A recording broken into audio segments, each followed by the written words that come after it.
Assalamualaikum warahmatullahi wabarakatuh. Waalaikumsalam. Innal hamdalillah nahmaduhu wa nasta'inuhu wa nastaghfiruh wa na'udzu billahi min shururi anfusina wa min sayyiati a'malina may yahdihillahu fala mudilla lahu wa may yudlil fala hadiyalah wa asyhadu an la ilaha illallah wahdahu la syarikalah wa asyhadu anna Muhammadan abduhu wa rasuluh. Allahumma shalli wa sallim ala sayidina Muhammad wa ala alihi wa sahbihi ajma'in. Amma ba'd. Dalam majelis ini insyaallah kita akan membahas sebuah tema yang sangat penting, yaitu penghalang-penghalang dalam menuntut ilmu. Tema ini banyak dijelaskan oleh para ulama sebagai wasiat untuk kita semua, bahwa banyak sekali penghalang-penghalang dalam menuntut ilmu. Wajib bagi kita untuk berhati-hati dari hal-hal tersebut supaya kita bisa sukses dalam menuntut ilmu syar'i, supaya kita bisa dimudahkan oleh Allah Subhanahu wa taala dalam menuntut ilmu agama, menuntut ilmu syar'i. Penghalang-penghalang dalam menuntut ilmu itu ada banyak. Insyaallah kita akan bahas cuma sebagian saja. Yang pertama adalah tidak ikhlas dalam menuntut ilmu. Ini penghalang yang pertama, tidak ikhlas dalam menuntut ilmu. Sebagaimana kita mengetahui bahwa setiap amalan perbuatan yang kita lakukan itu bergantung kepada niatnya. Sebagaimana sabda Nabi Muhammad sallallahu alaihi wasallam, "Innamal a'malu binniyat wa innamal likulli imri'in ma nawa." Sesungguhnya amalan itu bergantung pada niatnya, dan sesungguhnya setiap orang itu akan mendapatkan sesuai dengan apa yang dia niatkan. Jadi menuntut ilmu syar'i termasuk ibadah, termasuk amalan ibadah. Karena itu diwajibkan oleh Allah Subhanahu wa taala. Sebagaimana sabda Nabi Muhammad sallallahu alaihi wasallam, "Talabul ilmi fariidatun ala kulli muslim." Menuntut ilmu itu wajib bagi setiap muslim. Yakni menuntut ilmu tentang hal-hal yang Allah wajibkan kepadanya. Karena di dalam syariat ada yang diwajibkan fardu ain, ada yang diwajibkan fardu kifayah, ada yang disunnahkan, ya. Maka itu tentunya berbeda-beda hukumnya. Minimal amalan-amalan yang sifatnya fardu ain, maka fardu ain juga untuk mempelajarinya. Ya. Memiliki akidah yang lurus itu fardu ain. Kemudian melaksanakan amalan sholat 5 waktu itu fardu ain. Zakat, puasa, haji jika mampu itu fardu ain. Ya. Maka hukum mempelajarinya juga fardu ain. Ketika sudah tiba waktu untuk melaksanakan amalan tersebut. Kalau belum mau naik haji, belum sampai waktunya untuk wajib mempelajari tata cara manasik haji. Tapi kalau sudah diberikan kemampuan dan kemudian apalagi hampir mendekati keberangkatan, maka hukumnya menjadi wajib untuk mempelajari fikih manasik. Jadi amalan itu bertingkat-tingkat, maka hukum mempelajarinya juga bertingkat-tingkat. Tapi di sini setiap amalan yang ada dalam syariat, baik itu fardu ain, fardu kifayah, baik itu yang sunnah, maka mempelajarinya itu harus diniatkan hanya untuk mengharapkan ridha Allah Subhanahu wa taala. Ya, innamal a'malu binniyat. Sungguhnya amalan itu bergantung pada niatnya. Kalau dia meniatkan untuk meraih ridha Allah Subhanahu wa taala, maka dia akan mendapatkan ridha Allah Subhanahu wa taala. Tapi kalau dia tidak mempelajarinya bukan karena mengharapkan ridha Allah, maka Allah Subhanahu wa taala akan memberikan balasan sesuai dengan apa yang dia niatkan tersebut. Wa innamal likulli imri'in ma nawa, karena sesungguhnya setiap orang itu akan mendapatkan sesuai dengan apa yang dia niatkan. Nah, jadi mempelajari ilmu, yakni ilmu syar'i, itu wajib bagi kita untuk meniatkan murni hanya untuk mengharapkan ridha Allah Subhanahu wa taala, mengharapkan surga Allah, mengharapkan pahala dari Allah Subhanahu wa taala. Ini contoh-contoh yakni niat yang ikhlas. Sebagaimana Sabda Nabi Muhammad sallallahu alaihi wasallam, "Man ta'allama ilman mimma yubtagha bihi wajhullah, la yata'allamuhu illa liyusiba bihi 'aradan minad dunya, lam yajid arfal jannah yaumal qiyamah." Barang siapa yang mempelajari ilmu yang ilmu tersebut termasuk ilmu yang harus kita mengharapkan hanya wajah Allah untuk mempelajarinya, tapi dia mempelajarinya karena untuk mendapatkan dunia.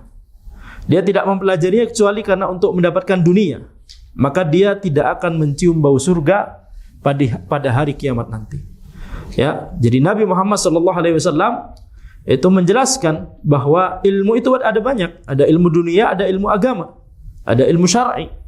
Man ta'allama ilman mimma yubtagha bihi wajhullah. Barang siapa yang menuntut ilmu yang itu termasuk ilmu yang harus diharapkan hanya wajah Allah saja ketika mempelajarinya, maka ini berarti apa? Berarti isyarat bahwa ada ilmu yang boleh untuk mengharapkan bukan selain wajah Allah Subhanahu wa taala. Mengharapkan dunia, mempelajari ilmu dunia untuk dapat gaji misalkan, boleh-boleh saja. Asalkan itu tidak menjadi perhatian utamanya yang menyita waktunya, ya nanti kita akan bahas itu insyaallah. Jadi ilmu terbagi menjadi dua berdasarkan sabda Nabi Muhammad SAW tersebut. Ya, berdasarkan juga di hadis yang lain, antum a'lamu bi umuri dunyakum, kalian lebih mengetahui perkara dunia kalian. Jadi dibedakan antara masalah dunia dengan masalah din. Ini ada pondasinya, banyak pondasinya dalam dalil. Jadi man ta'allama ilman mimma yubtagha bihi wajhullah, barang siapa yang mempelajari ilmu yang ilmu tersebut tidak boleh diraih kecuali hanya untuk mengharapkan wajah Allah. Tetapi orang tersebut malah apa? Apa yang dia lakukan? La yata'allamuhu illa liyusiba bihi 'aradan minad dunya. Dia tidak mempelajarinya kecuali untuk tidak usah fotoan. Antum ngapain? Bukan artis. Baik, enggak usah foto-foto. Antum catat ilmu bukan memfoto pengajar. Jelas ini? Jadi ini penyakit, termasuk penghalang menuntut ilmu. Ketika kajian bukan malah mencatat tapi malah memfoto-foto pengajar. Buat apa? Ya, kita sedang berada di majelis yang temanya adalah penghalang dalam menuntut ilmu. Anda katakan itu juga salah satu penghalang dalam menuntut ilmu. Baik, maka la yata'allamuhu illa liyusiba bihi 'aradan minad dunya. Dia tidak mempelajarinya kecuali untuk mendapatkan sebagian dari dunia. Dia mempelajari ilmu syar'i untuk mendapatkan dunia. Entah itu popularitas, entah itu jabatan, entah itu kekuasaan, ya. Dia gunakan ilmu syar'i tersebut untuk mendapatkan dunia, entah itu pujian. Maka lam yajid arfal jannah yaumal qiyamah. Dia tidak akan mencium bau surga pada hari kiamat. Ya, dia tidak akan mencium bau surga pada hari kiamat. Maka ini menunjukkan ini adalah dosa besar karena adanya hukuman khusus di akhirat. Disebutkan oleh Nabi SAW tidak akan mencium bau surga di hari kiamat. Ini menunjukkan apa? Itu adalah dosa besar. Dan na'am, ini adalah syirik asghar. Mempelajari ilmu syar'i tapi bukan untuk mengharapkan ridha Allah Subhanahu wa taala. Itu adalah syirik asghar, syirik kecil. Tapi syirik kecil itu adalah dosa besar. Baik. Jadi penghalang pertama dalam menuntut ilmu adalah niat yang tidak ikhlas. Tidak peduli seberapa banyak ilmu yang didapat, seberapa bagus nilainya, kalau misalkan dia di pondok atau di ma'had atau di jamiah, tapi kalau tidak ikhlas dalam menuntut ilmu, Allah Subhanahu wa taala tidak akan memberikan keberkahan kepada ilmunya. Ya, jadi banyaknya wawasan bukan berarti dia akan memiliki ilmu yang berkah. Banyaknya wawasan ilmu bukan berarti wawasan tersebut akan diberkahi menjadi ilmu yang bermanfaat.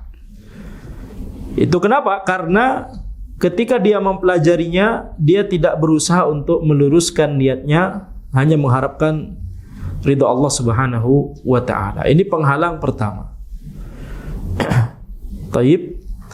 Nah, jadi perhatikan di antara, tentunya kalau kita misalkan mengucapkan hal ini lebih mudah daripada melaksanakan, mengamalkan.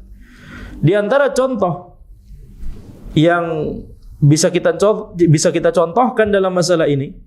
Yani talibul ilmi misalkan daftar ke jamiah, daftar ke misalkan Madinah misalkan atau jamiah yang lain, Universitas Islam tidak hanya di Madinah.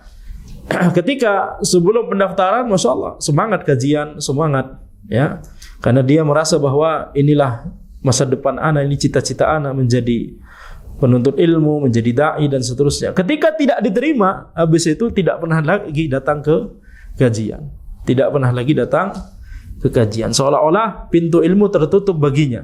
Lalu sudah nggak diterima, ya sudahlah anak, sudahlah jadi pedagang saja, sudahlah ya, tidak lagi semangat untuk menuntut ilmu. Ini adalah kesalahan besar ya, ini adalah kesalahan besar. Jadi ini diantara contoh bahwa pentingnya meluruskan niat dalam menuntut ilmu itu akan membuat seseorang lebih mudah untuk istiqomah dan akan membuat seseorang itu lebih mudah untuk mendapatkan ilmu yang berkah. Apa yang dimaksud dengan ilmu yang berkah? Ilmu yang bermanfaat bagi dirinya sendiri dan bagi orang lain. Ya, bagi dirinya sendiri dan bagi orang lain. Manfaat apa yang dimaksud? Manfaat, terutama manfaat di akhirat. Yakni manfaat untuk menyelamatkan dirinya dan orang lain atas izin Allah dari azab Allah Subhanahu wa taala. Ini makna dari ilmu yang berkah. Jadi sekedar banyaknya wawasan belum tentu menyelamatkan orang yang memiliki ilmu tersebut dari azab neraka di akhirat kelak. Nauzubillah min dzalik. Ya, jadi ini adalah penghalang pertama. Penghalang kedua dari menuntut ilmu itu adalah sibuk dengan dunia. Tersibukkan dengan dunia. Jadi ketika seseorang itu yakni memiliki kesibukan dunia, maka itu akan bisa membuat orang tersebut menjadi berkurang waktunya untuk bisa menuntut ilmu syar'i. Ketika dia sibuk dengan dunianya, sibuk dengan pekerjaannya, sibuk dengan keluarganya, sibuk dengan apapun itu agendanya, banyak sekali, maka menjadi berkuranglah waktunya untuk mempelajari ilmu syar'i. Nah, mempelajari ilmu syar'i itu harus disempat-sempatkan. Sebagaimana tidak ada orang yang komplain, anak terlalu sibuk, anak nggak bisa makan sama sekali. Makan itu pasti antum selalu sempatkan, betul tidak? Mau tidak peduli seberapa sibuk, antum tetap makan, betul tidak? Karena antum menyadari bahwa itu adalah kebutuhan primer. Sekarang antum sadari tidak, menuntut ilmu syar'i juga kebutuhan primer, lebih penting daripada makan dan minum, kata Imam Ahmad rahimahullah. Kalau makan dan minum cuma butuh beberapa kali dalam sehari, tapi kalau ilmu syar'i kita butuh setiap detik, kita butuh setiap saat terhadap ilmu syar'i. Ya, jadi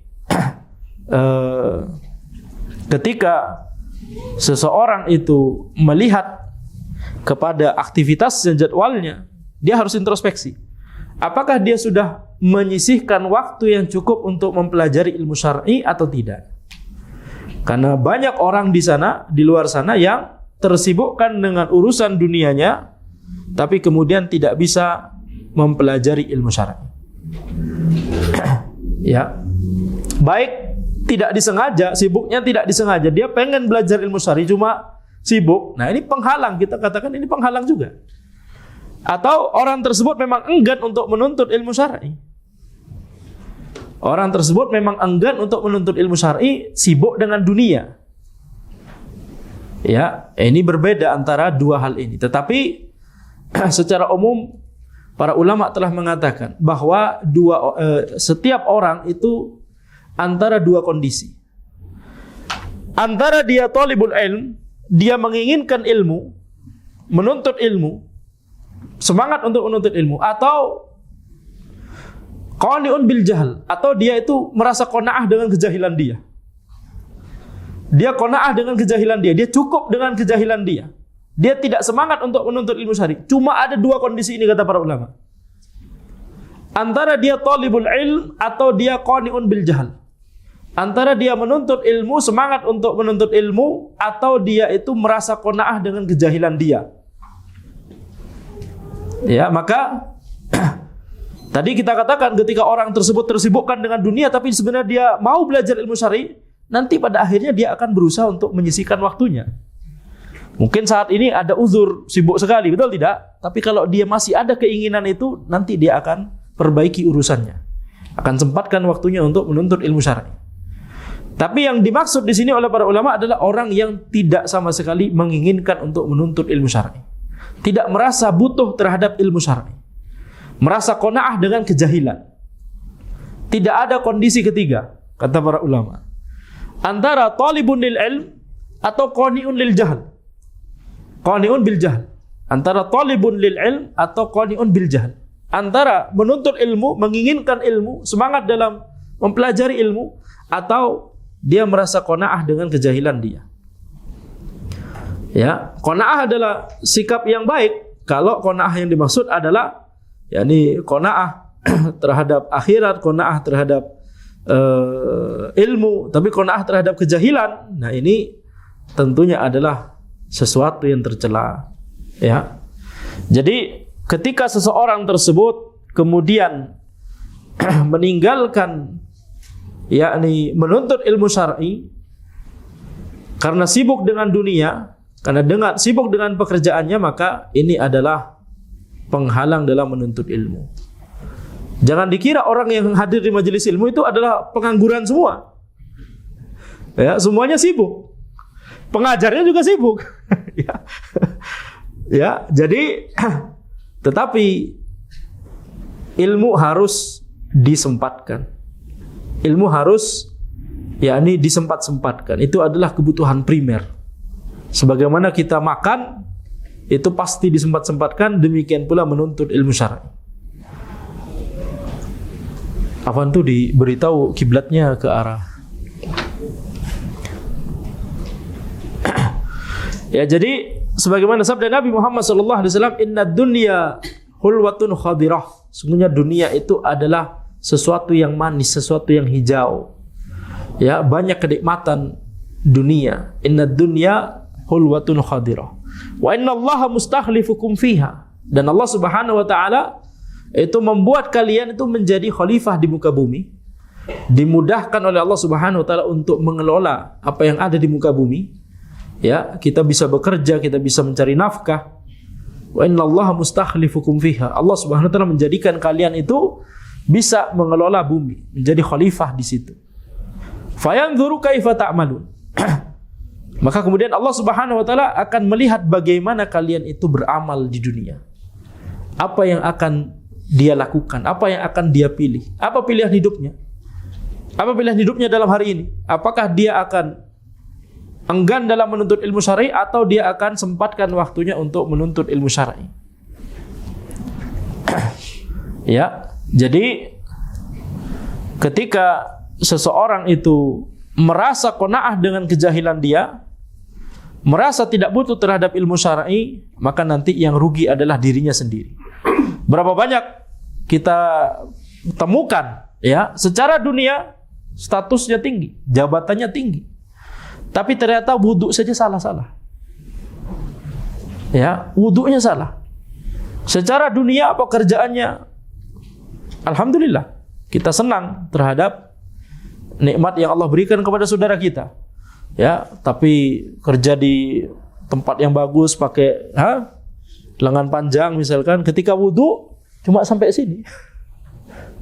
Dan kalaupun sampai sini dia nggak mau ininya basah, sehingga nggak sampai siku.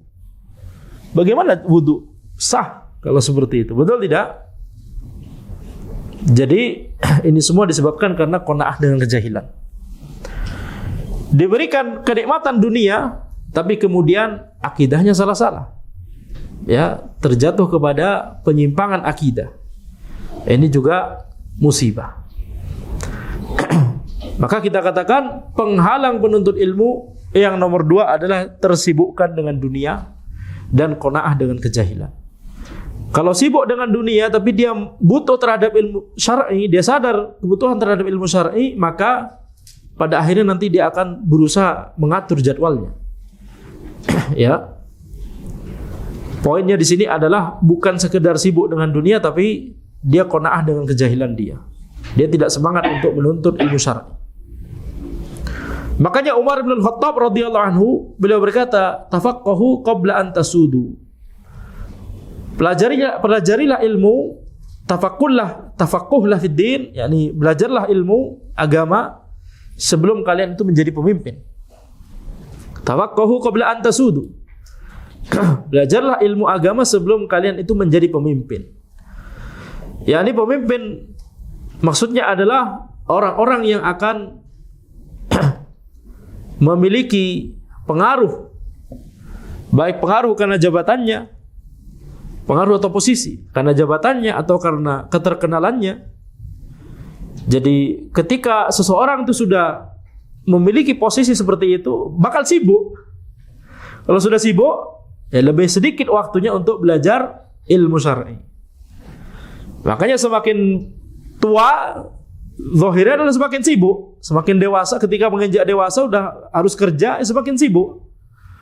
Ya, sehingga itu mengapa wasiatnya Umar bin Khattab radhiyallahu anhu, tafaqahu qabla an tasudu. Belajarlah ilmu sebelum menjadi lebih sibuk lagi.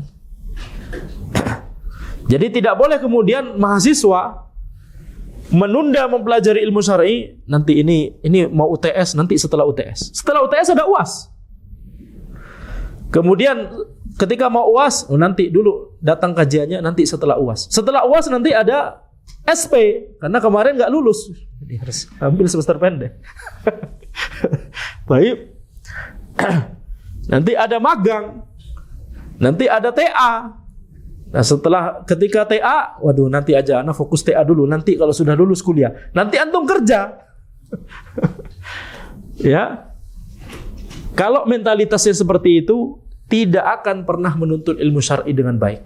Ini sudah terjadi di banyak orang yang Anda temui secara langsung. Argumentasinya seperti itu. Nanti kalau sudah lulus, Anda bisa fokus, Anda bisa mengatur sendiri. Kalau sekarang Anda dikejar-kejar pembimbing, ya. Nanti ketika antum sudah kerja, antum dikejar bos, dikejar atasan antum, ya. Nanti Anda mau bikin perusahaan Anda sendiri, Anda bikin bisnis sendiri. Ketika antum bikin bisnis sendiri, antum yang stres, antum mikirin bisnis antum sendiri nanti. Gak akan ada kesempatan untuk menuntut ilmu syar'i kalau alasannya seperti itu. Betul tidak? Naam. Merintis bisnis sendiri, beban pikirannya lebih banyak daripada antum sekedar kerja dapat gaji. Betul tidak? Itu zahirnya demikian. Nah, mana para perintis di sini? Baik. Jadi ketika seseorang itu dia tidak memprioritaskan mempelajari ilmu syar'i dalam waktunya, dalam satu harinya, maka dia tidak akan yakni istiqomah dalam menuntut ilmu syar'i. Makanya obatnya dalam masalah ini adalah dia harus memiliki target harian. Dia harus memiliki target harian. Entah itu tentunya dimulai dari Al-Quran. Baca Al-Quran sekian halaman per hari misalkan minimal. Kemudian pelajari hadis, berapa hadis per hari minimal. Baca kitab atau belajar baca kitab atau dengar kajian atau duduk di majelis ilmu, ya. Jadi ada targetnya, ada jadwalnya. Ini cara untuk mensiasati hal ini. Kalau penghalang menuntut ilmu yang pertama tadi, ya kita harus luruskan niat, berusaha untuk meluruskan niat hanya kepada Allah Subhanahu wa taala. Kalau yang nomor 2 ini adalah kita tentukan jadwal. Kita tentukan jadwal kita. Ya. Maka tentunya tidak kemudian membuat kita yakni meninggalkan dunia kita, meninggalkan pekerjaan kita, fokus 100% ke ilmu syar'i. Tidak demikian juga. Ya, tidak demikian juga. Tapi yang dimaksud oleh para ulama di sini adalah kita harus memiliki waktu yang dalam waktu-waktu tersebut kita mempelajari ilmu syar'i. Setiap pekannya kita sudah memiliki jadwal, kita hadir di majelis mana saja, di masjid mana saja. Setiap pekannya kita punya jadwal, ya, baca kitab atau latihan baca kitab berapa lama atau berapa halaman. Tentunya tadi diawali dengan baca Quran, itu per hari targetnya, itu bukan per pekan. Per hari itu baca Quran berapa halaman misalkan. Tergantung kesibukan kita. Seperti contohnya tadi mahasiswa, kalau lagi sibuk mau UTS, bisa dipersedikit, tapi jangan dinolkan sama sekali. Ketika lagi periode ujian, mengapa susah baca Quran misalkan cuma 15 menit? Antum makan 30 menit, antum ngobrol sama teman, sama kawan antum. Betul tidak? Tapi bermuamalah dengan Al-Quran cuma 15 menit saja antum merasa itu lama. Ini bermuamalah dengan firman Allah Subhanahu wa taala. Antum bermuamalah dengan makanan dan dengan teman antum bisa habiskan setengah jam, 1 jam walaupun itu periode ujian misalkan. Jadi harus memiliki target harian, target pekanan dan seterusnya. Dan kita harus menyadari bahwa yang namanya kenikmatan dunia itu tidak akan memberikan kebahagiaan yang hakiki. Ya. Kenikmatan dunia itu bisa memberikan kebahagiaan. Punya uang lebih bahagia daripada kalau nggak ada uang. Tapi kebahagiaan yang dimaksud adalah kebahagiaan yang semu. Kalau itu terkait dengan uang, kebahagiaannya itu semu. Tapi kalau ilmu syar'i akan memberikan kebahagiaan yang hakiki. Makanya Ibrahim bin Adham rahimahullah beliau berkata, "Lau ya'lamul muluk wa abna'ul muluk ma nahnu fihi minan na'im lajaladuna 'alaihi bisuyuf."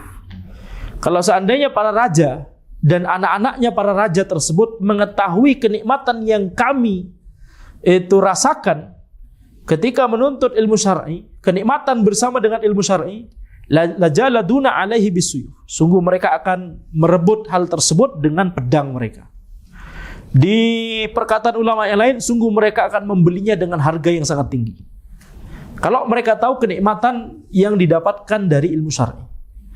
Baik kenikmatan di dunia dan juga kenikmatan di akhirat. Itu maksudnya. Tidak hanya kenikmatan di dunia. Naam, memberikan kenikmatan di dunia, hati menjadi yakni menjadi tenang, hati menjadi tumakninah.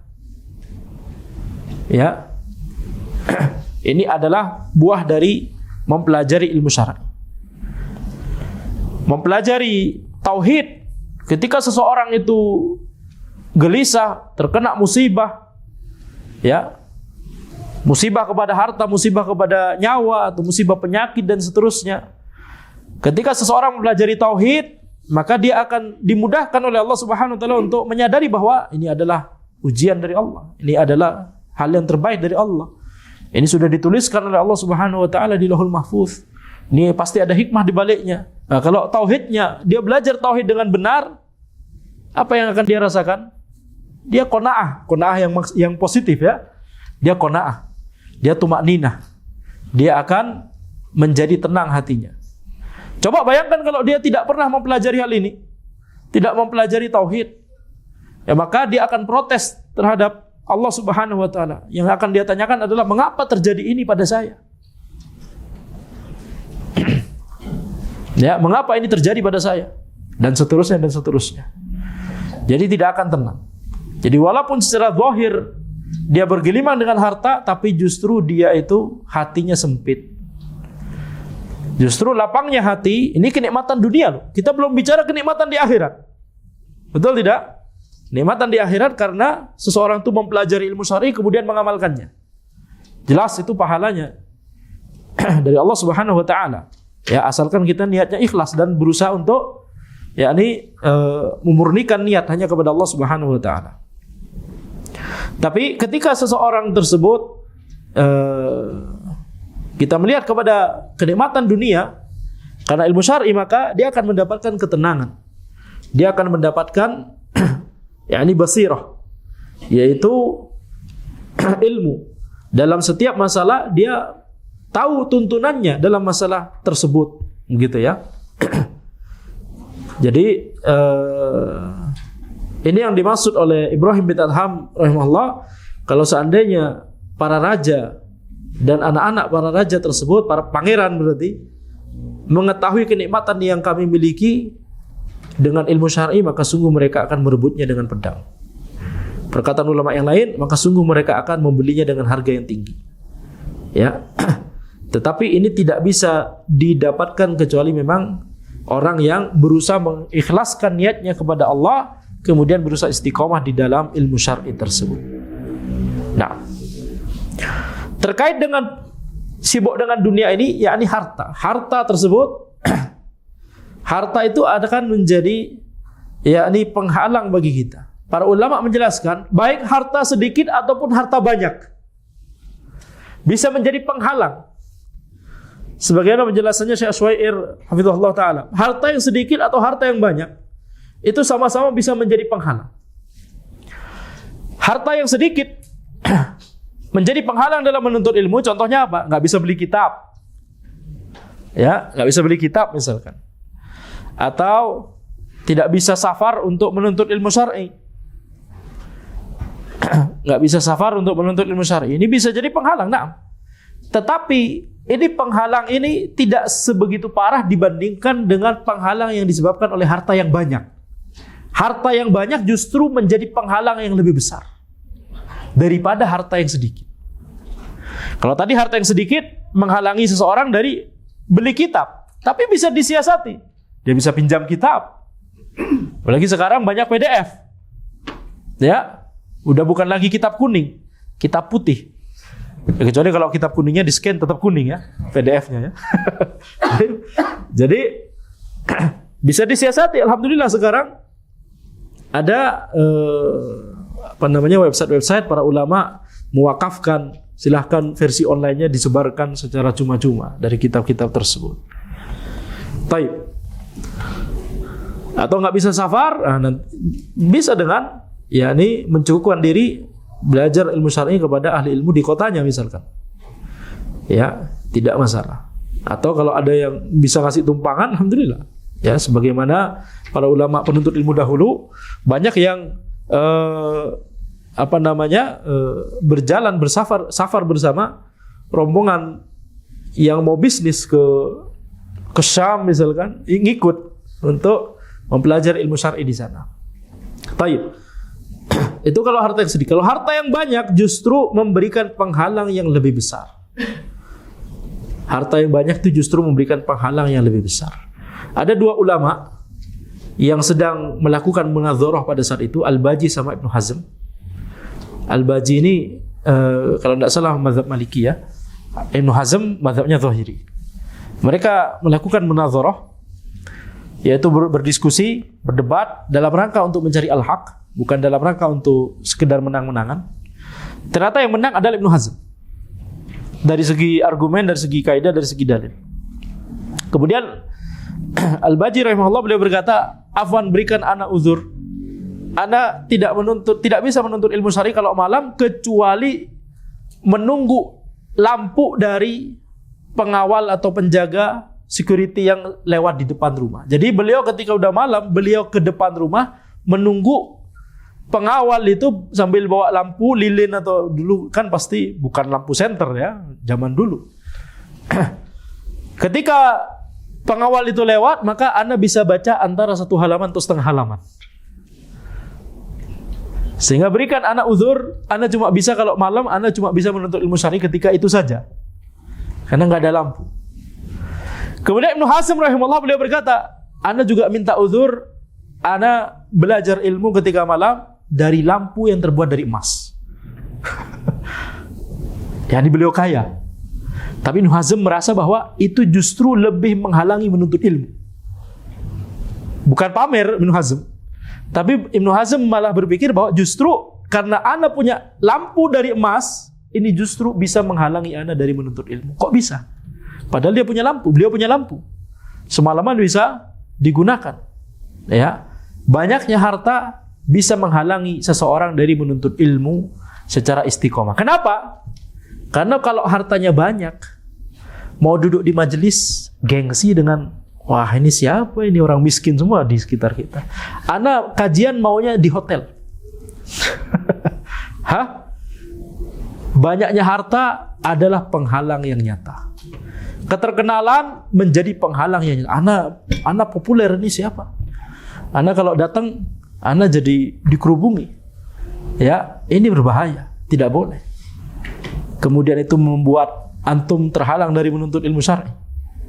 Ya, jadi banyaknya harta, keterkenalan seseorang itu bisa menghalangi seseorang tersebut untuk duduk di majelis, duduk di masjid Allah Subhanahu, di Baitullah, di masjid-masjid, ya. Ini berbahaya. Jadi banyaknya harta, mungkin secara zahir kita bisa mikir, kan bisa beli banyak kitab, kan bisa safar kemana-mana, bisa ngundang masyayikh, bisa ngundang ustaz, betul tidak? Tapi para ulama mereka menjelaskan itu, perhatikan perkataannya Ibnu Hazm rahimahullah, dan dijelaskan oleh Syekh Syuair hafizahullah. Yakni Ibnu Hazm justru berpikir bahwa karena beliau punya lampu dari emas, justru itu yang bisa menghalangi lebih besar beliau dari menuntut ilmu syar'i. Coba kebetulan aja pada saat itu beliau menang dalam diskusi. Tapi secara umum ini penghalangnya justru lebih banyak. Banyaknya harta lebih banyak yang kita pikirkan. Banyak harta terutama sebenarnya lebih berpengaruh kepada hati orang tersebut yang tadi kita sebutkan.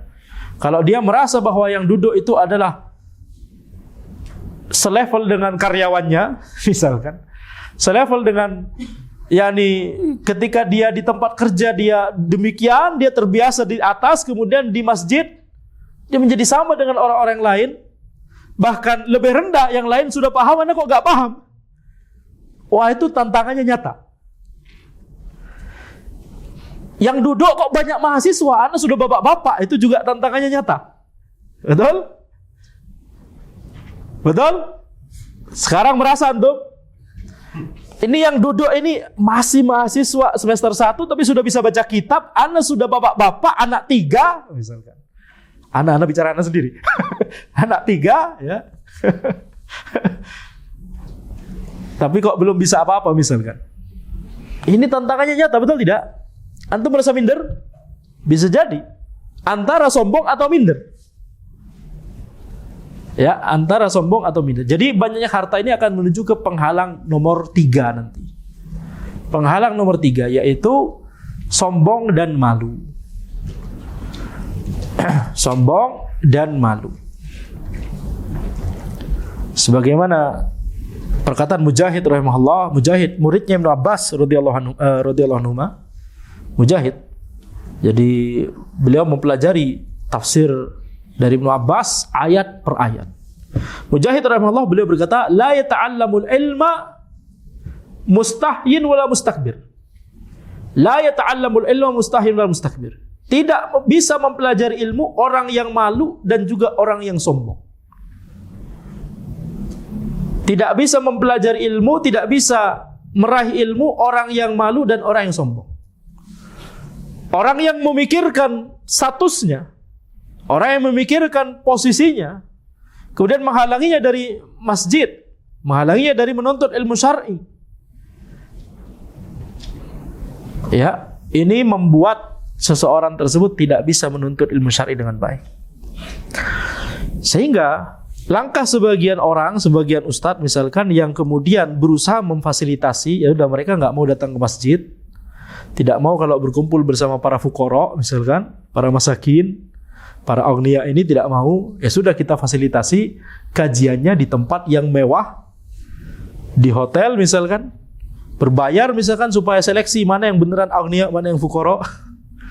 Sehingga kemudian di situ duduk di sana para agniya. Minimal supaya mereka bisa menuntut ilmu syar'i. Itu kita husnuzon, tujuannya baik dari para ustadz tersebut, dari para dai tersebut. Tetapi ini sama saja mengatakan bahwa mari kita menuntut ilmu syar'i tapi penyakit antum tetap ada di antum. Kita nggak mau obati. Kita menuntut ilmu syar'i, mari kita belajar ilmu syar'i tapi penyakit antum silakan antum tetap miliki penyakit tersebut. Halas. Yaitu kiber. Ya. La yata'allamul ilma mustahyin wala mustakbir. Tidak akan mempelajari ilmu, tidak akan meraih ilmu orang yang malu dan orang yang sombong. Kira-kira orang yang sombong karena kekuasaan, karena kekayaan, karena keterkenalan, ya, sombong atau malu? Bisa jadi orangnya nggak sombong tapi malu. Dia terkenal, jadinya malu untuk datang. Betul tidak? Makanya digabungkan oleh Mujahid. Antara orang tersebut cenderung ke yang baik atau cenderung ke yang buruk. Kalau cenderung yang baik jadi malu, cenderung buruk jadi sombong. Dia punya jabatan yang tinggi, tapi kalau datang, waduh, ana malu nanti. Bukan sombong tapi malu. Sama saja kata Mujahid. Hasilnya sama saja. Dia tidak akan bisa mempelajari ilmu syar'i. Ya. Jadi ketika seseorang tersebut yakni dia karena keterkenalannya, karena kekayaannya, karena jabatannya atau apapun itu, karena dunianya, karena hartanya, kemudian dia tidak mau untuk mempelajari ilmu syar'i atau tidak mau hadir di majelis ilmu, maka ini adalah tanda bahwa yakni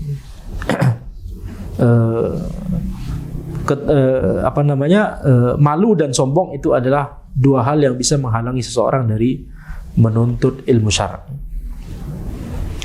Baik. Jadi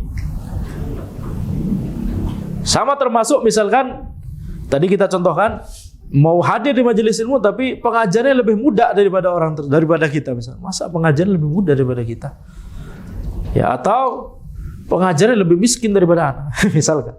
Atau kalau itu mungkin tidak begitu banyak contoh kasusnya di lapangan. Yang sangat banyak contoh kasusnya adalah sesama jamaah. Sesama jamaah yang hadir profilnya demikian, dibaca profil jamaah yang hadir. Apa urusannya? Antum mau belajar ilmu syariah atau mau nyari teman geng antum? Hah? Betul tidak? Dibaca profil jamaahnya. Oh, kalau ustadz ini profil jamaahnya menengah ke atas. Kalau ustadz yang ini profil jamaahnya menengah ke bawah. Subhanallah. Ada itu orang seperti itu, ada. Profil jamaah dari ustadz-ustadz. Silakan. Jadi ketika seseorang itu dia malu atau sombong karena yakni kekuasaannya, karena hartanya, kemudian itu menghalangi dirinya dari ilmu syar'i, maka jelaslah bahwa perkataan Al-Imam Mujahid muridnya Ibnu Abbas radhiyallahu anhu, perkataan tersebut, perkataan beliau benar, betul tidak? La yata'allamul ilma mustahin wala mustakbir. Tidak akan bisa menuntut ilmu syar'i orang yang malu dan juga orang yang sombong. Jadi tadi dua hal ini akan menimbulkan output yang sama, malu atau sombong untuk hadir ke ilmu syar'i, hadir ke majelis ilmu syar'i. Baik. Tentunya cara untuk mengobatinya adalah ya tidak usah pedulikan hal tersebut. Kita yakini bahwa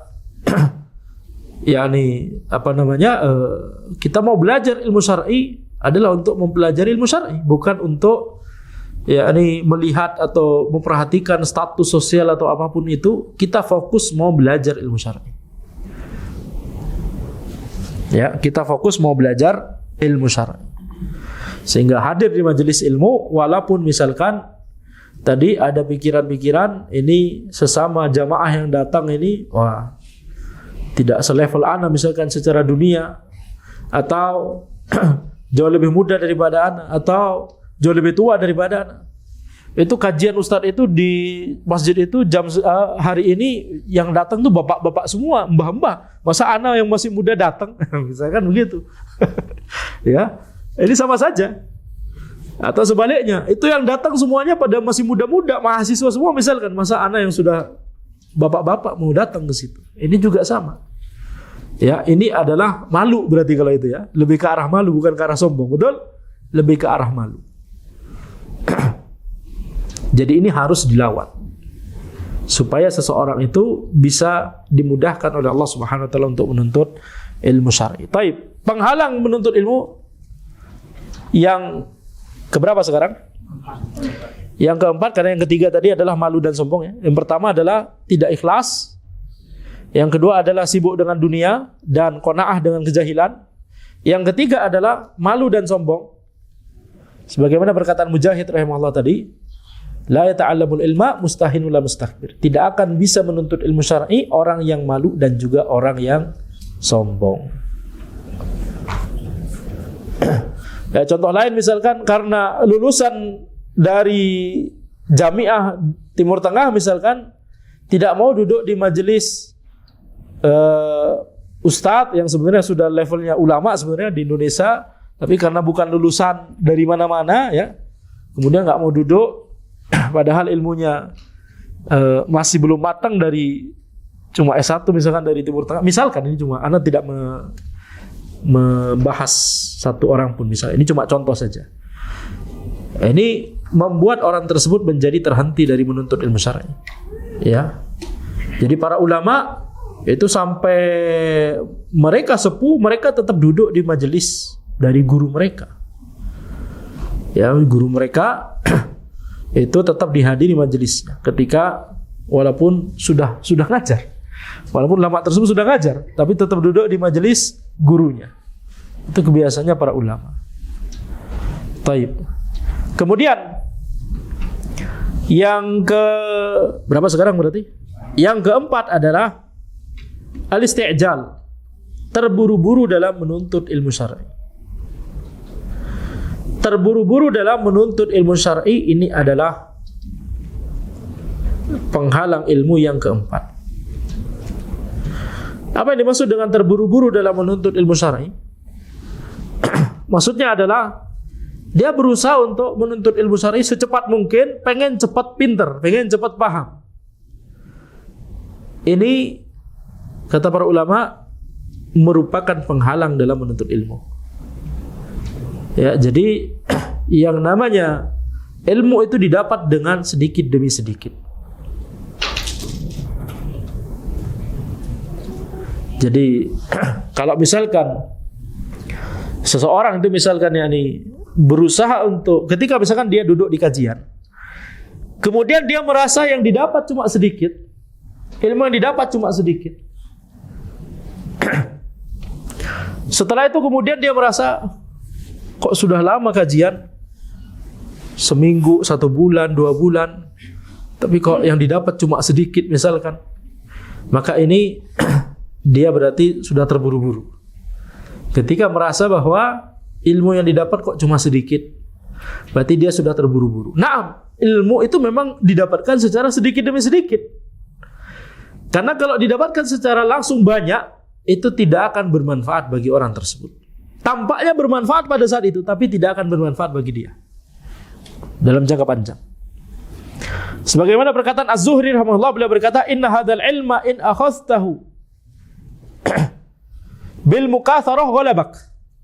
Sungguhnya ilmu ini kalau engkau itu mendapatkannya, berusaha mendapatkannya dengan cara langsung banyak, ilmu tersebut akan mengalahkanmu.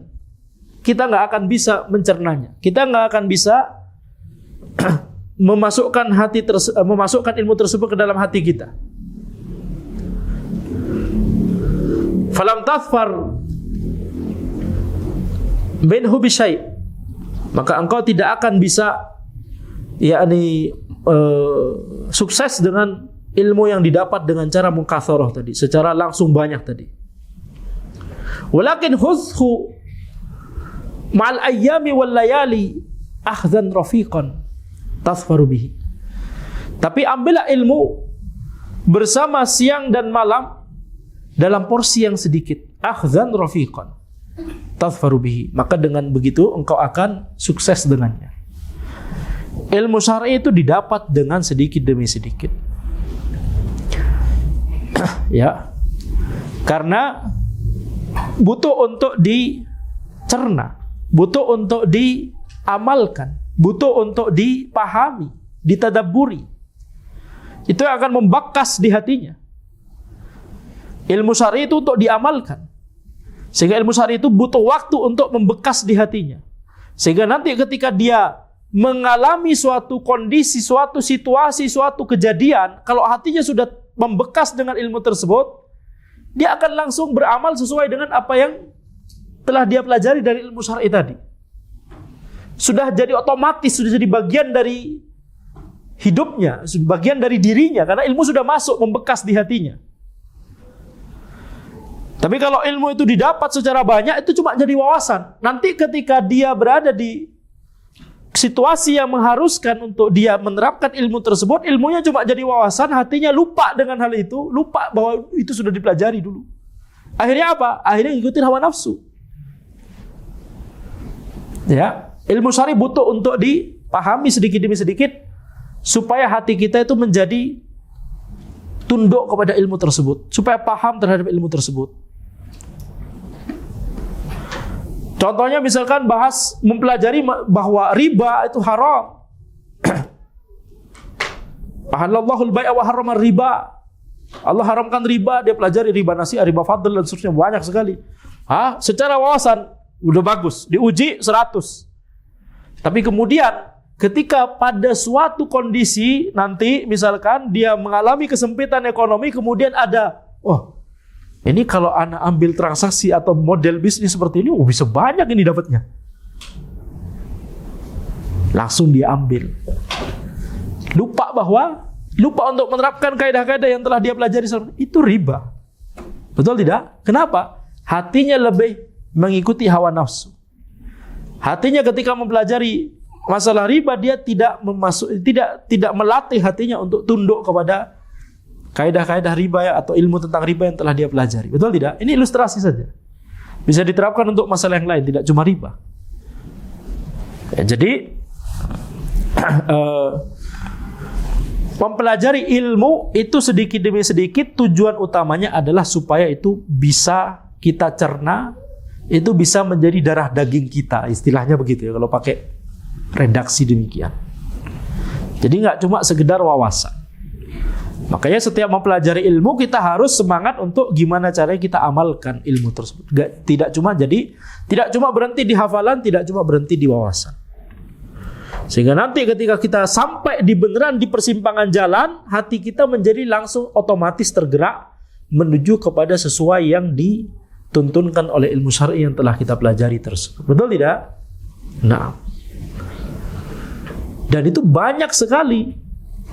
Kondisi-kondisi tersebut banyak sekali tanpa kita sadari. Bahwa kita sedang di persimpangan jalan, milih antara halal atau haram, itu banyak sekali, bisa jadi terjadi setiap hari. Kita lagi gak ada kerjaan, kemudian rebahan, kemudian HP kita, ini persimpangan jalan, kita mau ke yang haram apa yang halal, yang mubah. Kita mau ke sosmed gosip atau ke, betul tidak? Kita di persimpangan jalan tuh tiap hari, tiap detik bisa jadi. Kalau hati kita tidak dilatih, kalau kita mempelajari ilmu syar'i hanya sekedar langsung banyak, karena otak kita bisa menyerap banyak.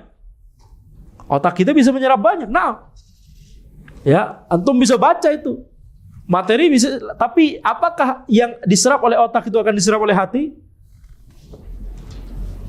Itu pertanyaannya sekarang, betul tidak?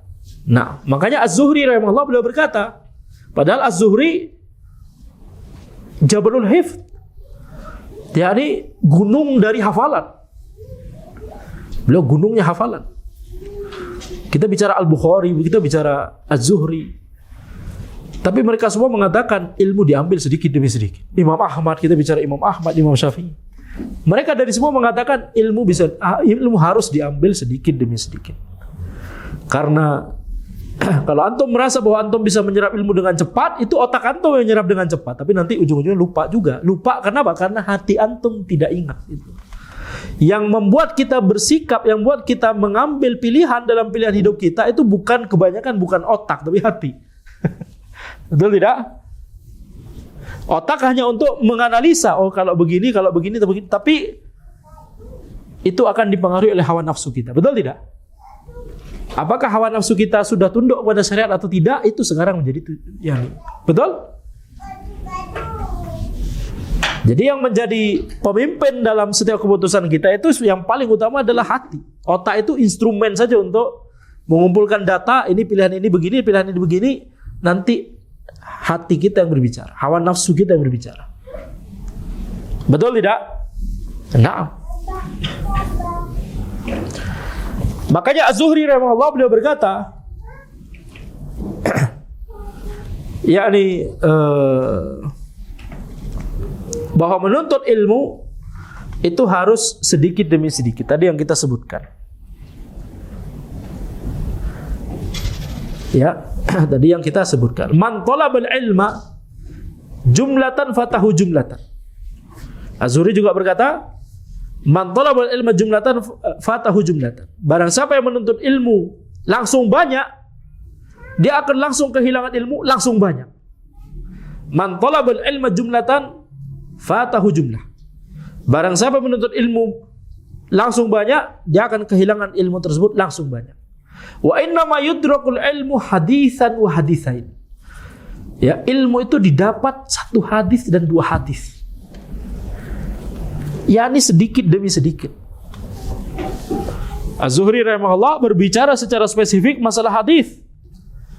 Padahal beliau hafalan hadisnya banyak sekali. Bagaimana beliau bisa yakni menghafal sekian banyak hadis tersebut?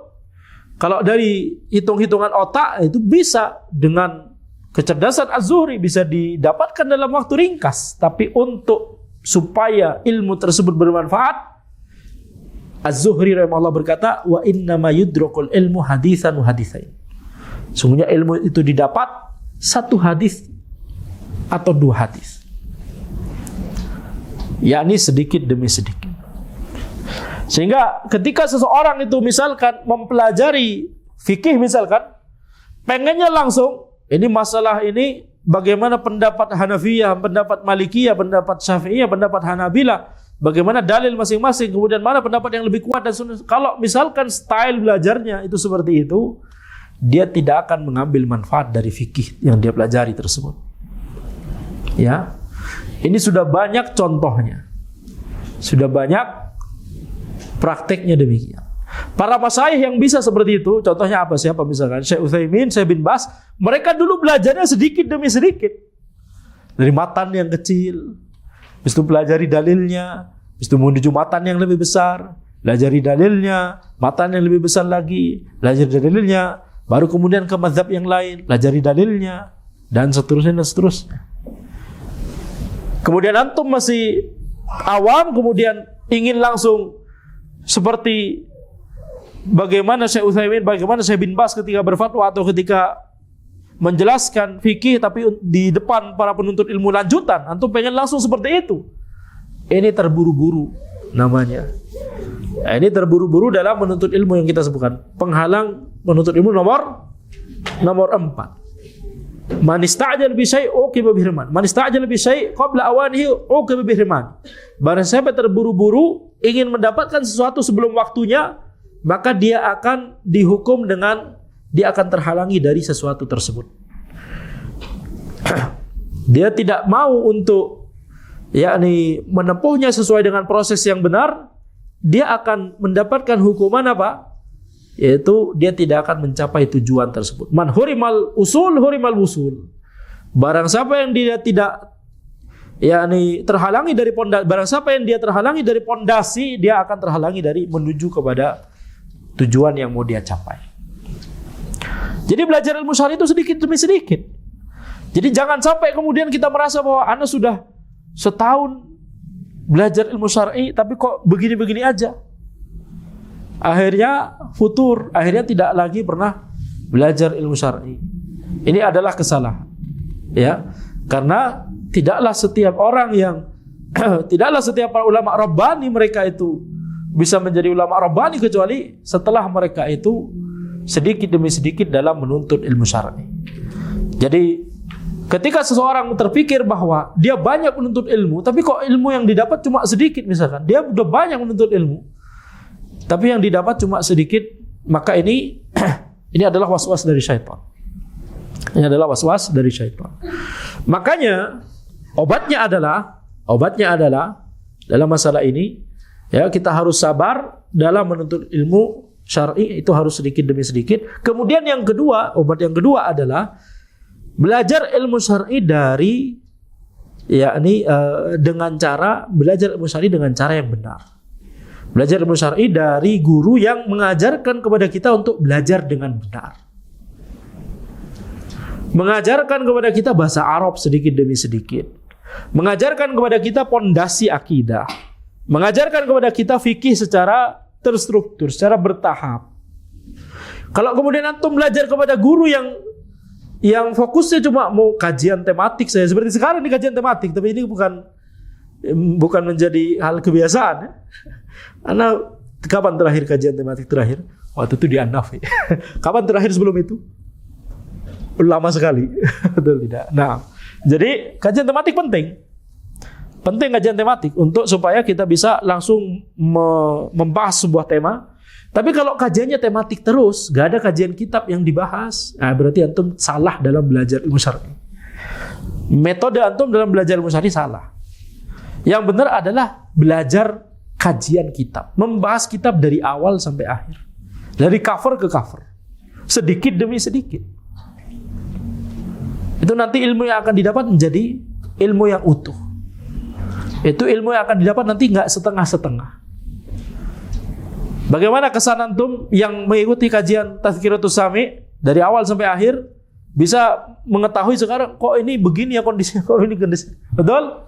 Nggak sesuai dengan adab yang diajarkan oleh para ulama dalam kitab Tazkiratus Sami. Nah, pemahaman itu apakah bisa didapat dalam satu malam? Bukan seperti Candi Prambanan dalam satu malam, betul tidak? Ini cuma istilah saja ya. Ini pengen instan dalam satu malam gitu maksudnya. Baik. Jadi ketika seseorang itu mempelajari ilmu syar'i dengan terstruktur, dengan bertahap, maka ini adalah kunci supaya dia bisa memahami ilmu syar'i dengan baik. Ala kulli hal, tidak boleh menuju ke tempat ibadahnya orang non muslim, ya, tidak boleh memuliakan foto-foto. Tadi Anda sebutkan itu cuma istilah saja. Ini kayak jadi peribahasa. Ya, peribahasa di tempat kerjaan. Pekerjaan ini harus selesai, ini proyek Prambanan. Maksudnya harus selesai dalam satu malam. Cuma istilah saja. Tapi kalau yang benerannya, tidak boleh dimuliakan, tidak boleh dikunjungi, karena itu adalah tempat kesyirikan. Baik. Sekarang penghalang nomor berapa? Penghalang nomor 5. Penghalang dalam menuntut ilmu yang nomor 5 adalah yaitu belajar ilmu syar'i kepada orang yang menyimpang. Nah, ini penghalang. Belajar ilmu syar'i kepada orang yang menyimpang. Padahal Allah Subhanahu wa taala telah memerintahkan kita untuk menjadi generasi yang rabbani. Walakin kunu rabbaniyina bima kuntum ta'allimuna al-kitaba wa bima kuntum tadrusun. Kan tapi jadilah kalian itu menjadi orang-orang yang rabbani. Walakin kunu rabbaniyin bima kuntum tu'allimuna al-kitaba wa bima kuntum tadrusun. Rabbani karena kalian itu mengajarkan Alkitab, Al-Qur'an, dan kalian itu mempelajari Alkitab, Al-Qur'an. yakni mempelajari dengan pemahaman yang sahih tentunya. Kalau mempelajari dengan pemahaman yang menyimpang, kemudian orang tersebut mempelajari dari orang yang menyimpang tersebut, ini penghalang yang besar dalam menuntut ilmu. Tidak akan diberikan taufik oleh Allah Subhanahu wa taala untuk menjadi orang yang paham agama. Sebagaimana misalkan yang terjadi, ya, contohnya misalkan orang-orang yang sebenarnya memiliki kemampuan, memiliki hafalan yang bagus, memiliki kecerdasan, memiliki semangat untuk menuntut ilmu syar'i, memiliki kemauan untuk belajar ilmu syar'i, tapi kemudian menyimpang. Orang-orang seperti Wasil bin Atha, orang-orang seperti Zamakhsyari, gembongnya Mu'tazilah misalkan di zaman dahulu, ya, maka mereka memiliki, yakni dimudahkan oleh Allah Subhanahu wa taala untuk mempelajari ilmu syar'i, tapi menyimpang. Sehingga dengan penyimpangannya tersebut dia kemudian bisa memahami, dia bisa menjadi ulama di pemahaman yang menyimpang tersebut. Kemudian dia menyebarkan ilmu yang menyimpang tersebut. Kira-kira rugi atau untung? Rugi. Orang akan ikut menjadi menyimpang. Dengan karyanya akan menjadi ikutan menyimpang, akan menularkan penyimpangannya tersebut. Ini adalah penghalang yang besar. Naam, zahirnya sukses jadi ulama, tapi ulama yang menyimpang. Ini juga adalah kita sebut dia terhalangi dari menuntut ilmu yang sahih. Ya, jadi hati-hati dengan penyimpangan akidah. Jadi misalkan banyak penyimpangan akidah, contohnya misalkan Khawarij, ya. Anak-anak muda semangat untuk belajar agama, tapi karena belajarnya kepada orang yang salah, kemudian atau diajak debat sama kakak kelasnya misalkan di kuliah misalkan, kemudian dibujuk untuk diberikan ayat atau hadis, cuma sebagian ayat sebagian hadis saja yang sudah dipelintir pemahamannya, jadilah dia jadi khawarij, jadilah dia jadi teroris misalkan, ya. Ini berbahaya, ini penghalang dalam menuntut ilmu. Nah, dia terhalangi dari menuntut ilmu yang sahih, dia malah merasa aksinya dia adalah jihad syar'i. Dia misalkan diharuskan beraksi kemana-kemana. Subhanallah. Berapa banyak anak-anak muda yang masa depannya jadi hancur gara-gara ini. Berapa banyak orang tua yang punya harapan yang besar kepada anaknya, kemudian jadi sedih dan hancur karena anaknya dipengaruhi oleh orang-orang yang menyimpang tadi.